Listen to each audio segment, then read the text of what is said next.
Happy birthday, Christian Bale. I'm Holland Reed in Hollywood, and this is the Daily Buzz on Celebuzz.com. We are celebrating Christian Bale's birthday by talking about his best films ever. And joining me to discuss is Celebuzz senior film editor, Todd Gilchrist. Welcome, Todd, in the studio with us today. Glad to have you. So, to start off with, your favorite movie, you said, is Empire of the Sun. So, why do we love this movie so much? What makes it so great? Well, it's kind of a criminally underrated Steven Spielberg movie. I mean, you know, his other movies are certainly better known, but this movie was such a huge breakthrough for Christian Bale. I mean, he was 12 years old when he did this movie. He carries the entire thing, and he really goes through this kind of amazing coming-of-age transformation set against the backdrop of World War II, and it's just a phenomenal movie where he gives like an amazing performance. I mean, when I was 11 years old and I saw this, the reason that I do what I do now is because when I saw it, you know, like it made me cry when I was a little kid. I was like, as a kid, same age as him then, right? Yeah. Well, let's move on to American Psycho, which was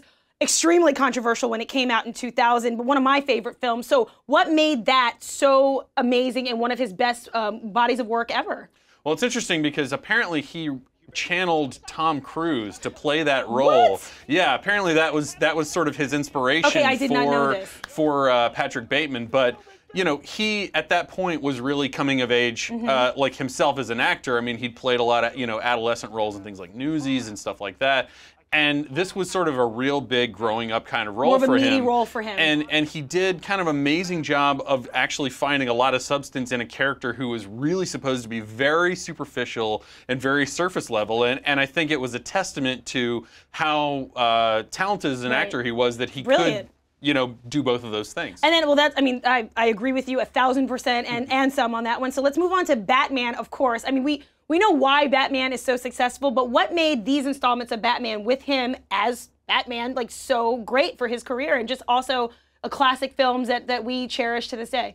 Well, there was obviously sort of a commercial cachet that Batman had coming into it, but when Christopher Nolan took over and decided to make those movies, Batman didn't have a great pedigree thanks to, you know, the really cartoonish stuff that had happened in Batman and Robin and Batman Forever.